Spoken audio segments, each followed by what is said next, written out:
What's up guys? It's me, Vinhar, and andito ngayon tayo sa San Fernando City, La Union, and nasasama ko kayo dito sa isang roofing projects ko na roof-to-wall seamless connection. Papakita ko sa inyo yung mga materyales na gagamitin namin dito para ma-achieve yung ganitong result. So, let's go!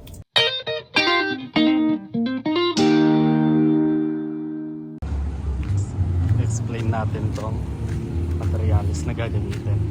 Ang tawag dito, ito yung roof namin. Ang tawag dito is flex seam, pero ang generic term nito is standing seam. Yan yung backcoat niya. Medyo madumi kasi nga umulan. Tapos ganito yung sa loob niya. Ganyan. Flex seam. Tapos ang coating nito tektura. Tektura kasi kung mapapansin nyo yung finish nya textured finish na naka dark anthracite or dark gray. Tapos yung lapad nyan nasa 312 mm lang yung effective. Yan 312 or nasa almost ano lang 1 foot and ganyan lang yung lapad nya. Tapos yung length naman is cut to size. Kung anong kailangan dito sa site, yun yung ipoproduce namin. Kaya may mga maliliit, tapos may mga mahahaba. Ano mas maganda dito, sir? Ito mas maliit o yung ano? Yung mas malapad? Maganda. Ito. Bakit? Masala. Mas maganda tingnan.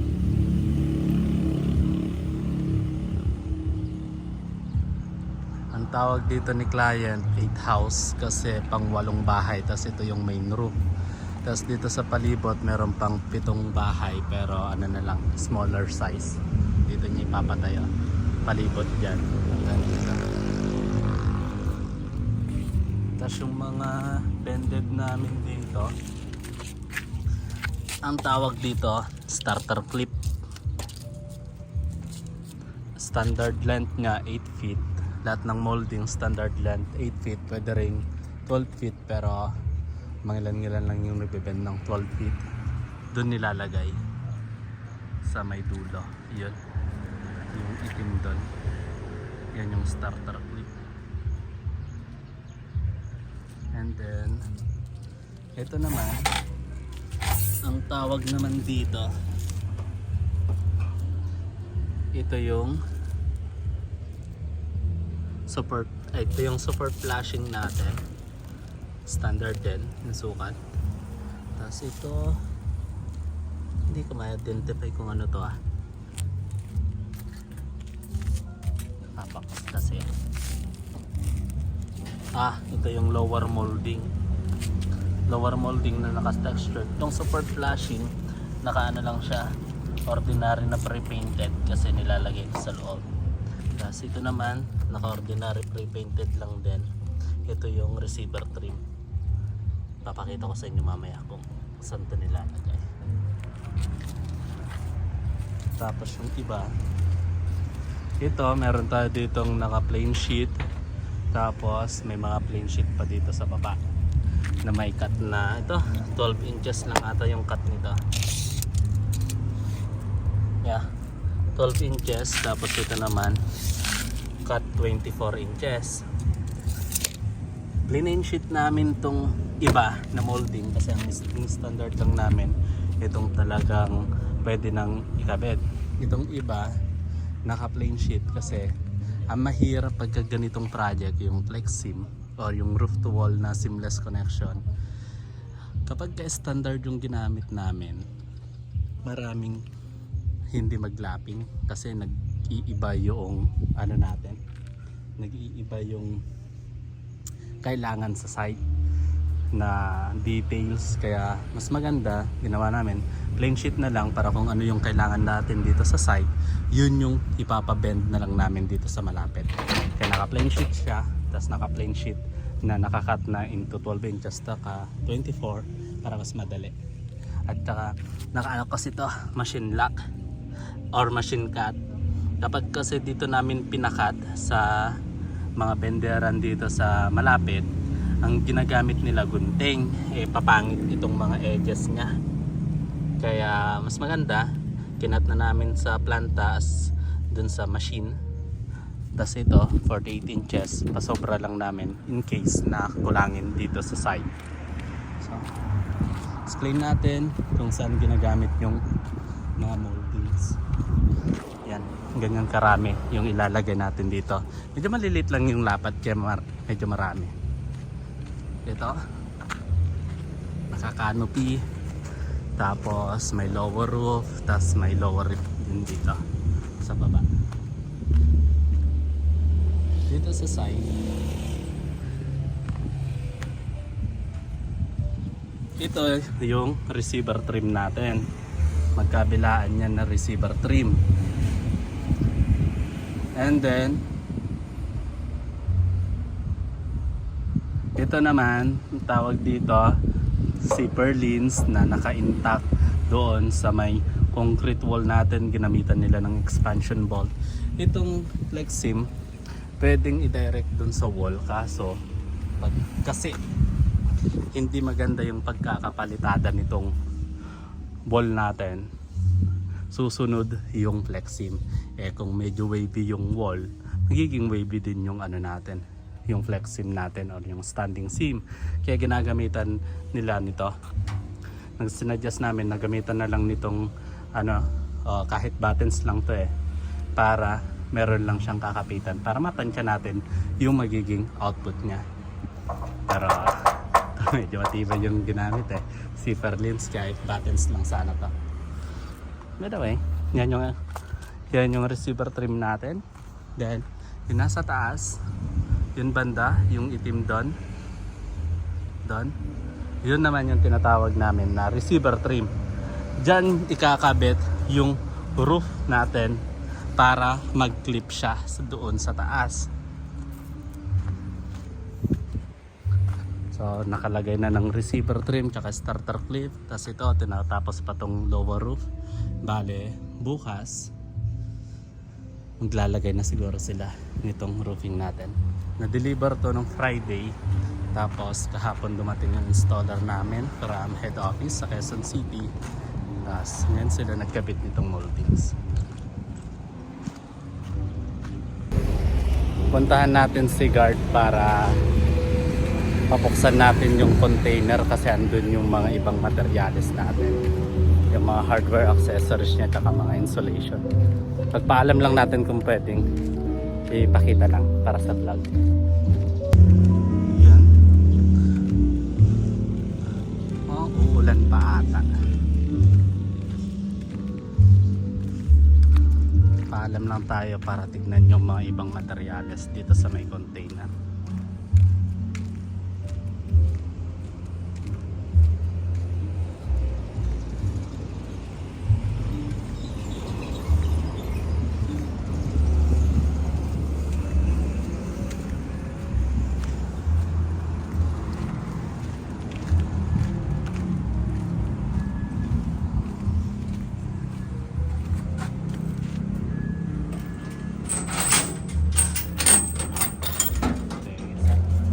Baklang sarte, explain ko lang. Ito yung mga gagamitin namin na materials. Ito yung insulation namin na single bubble double sided foil. Mas prefer ko itong single bubble compare doon sa may PE foam kasi mas matibay yung aluminum niya. Yung aluminum nito real. Tapos mas manipis lang siya, nasa mga 2.5 mm compare doon sa 5 mm na PE foam, pero parehas lang sila ng R value or yung heat resistance niya. Then ito, sukat nito 1 meter yung lapad by 50 meters yung haba. And then ito naman butyl tape, parang ano lang siya, foam na tape na double sided para sa mga connections sa moldings and sa support flashing natin para hindi mag-leak. Tapos ito naman is tartan para sa ating mga inside na moldings para hindi siya kalawangin dun sa loob. additional protection lang. And ito naman Wafertex, tawag dito Wafertex, flat yung head niya para pagka tinex-screw, kasi concealed yung flexim natin, para kapag ka in-screw hindi babakat yung itong head ng screw doon sa ating panel. And then meron tayo ditong concrete nail para sa mga tatama sa may wall, concrete wall natin.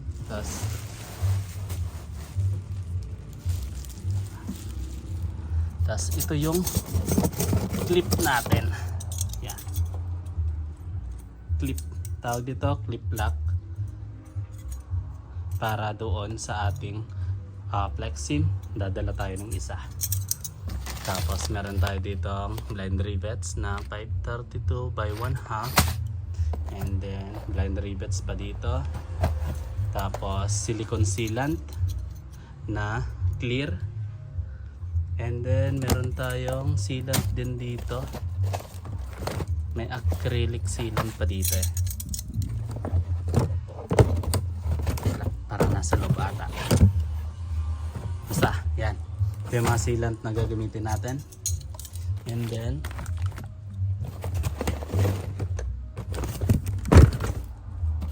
Wafertex, kuha tayo ng isa or dalawa para explain ko mamaya.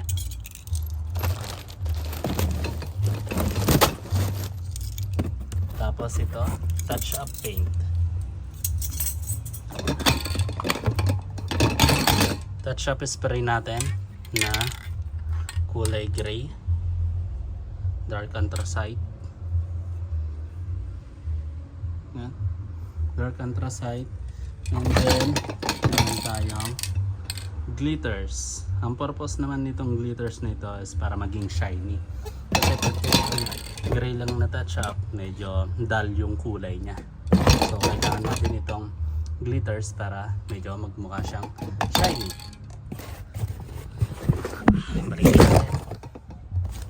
Yun yung mga gagamitin natin. And ito, kuha tayo ng dalawa. May nakalimutan pa ba akong items? Wala na.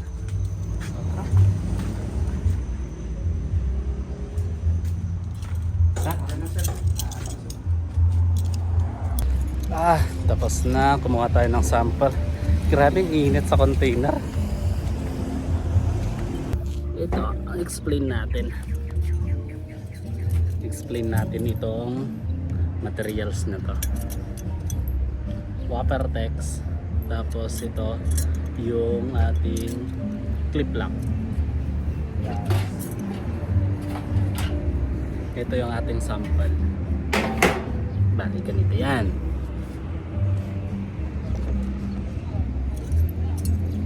Bale, ganito yung mangyayari dyan. Itong clip lock na ito, ilalagay natin siya dito. Nakaganyan siya. Nakaklip siya dito. And then itong screws na dalawa na to, itong screw na dalawa, dito natin ilalagay, or dito, or pwedeng dito saka dito. Basta ang standard at least dalawa yung ilagay, isa dito isa dito, depende sa lapad ng paglalagyan dun sa ating berlina. Either dito or dito, dito or dito, basta standard dalawa. Then kapag ka nalagay, itong susunod na panel, dito lang siya, ipapatong na lang siya dito. Ganyan.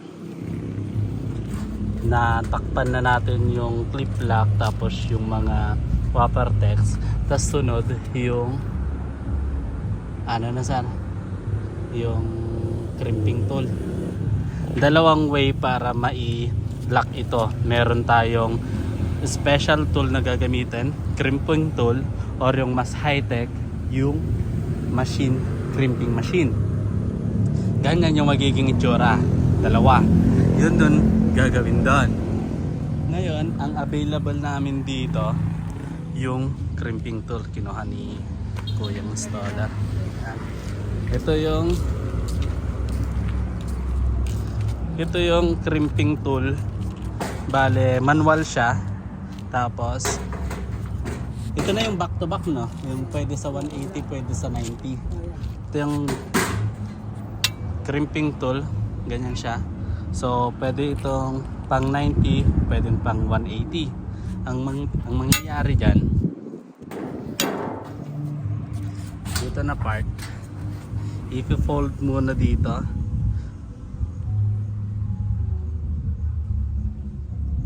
Yan. I-fold muna ito ng 180 and then tsaka i-fold ng 90.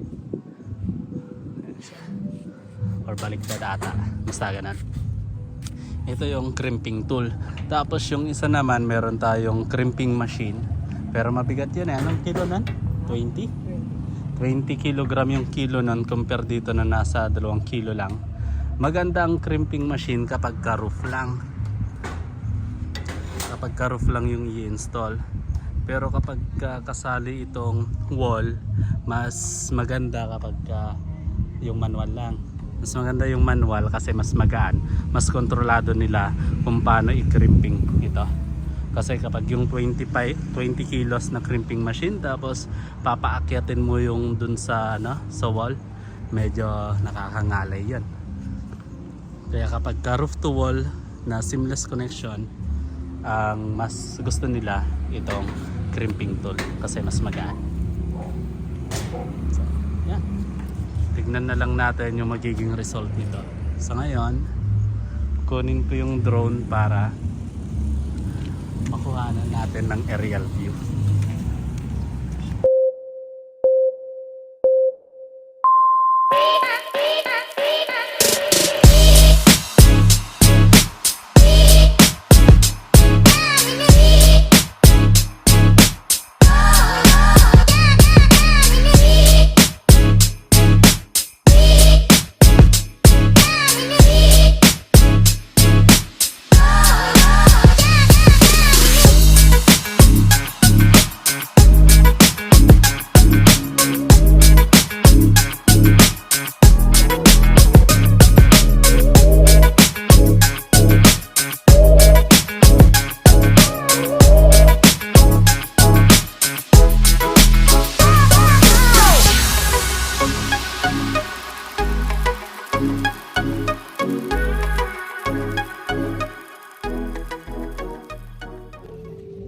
Ayun, umuulan na and kakagaling lang nila ma'am dito. Ayun, kakaalis lang. Umuulan na, so lang.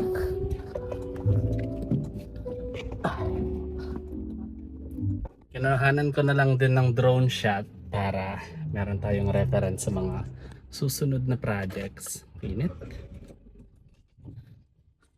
Para meron tayong reference sa mga susunod na project, tapos meron tayong may pakita kay ma'am na before and after niya.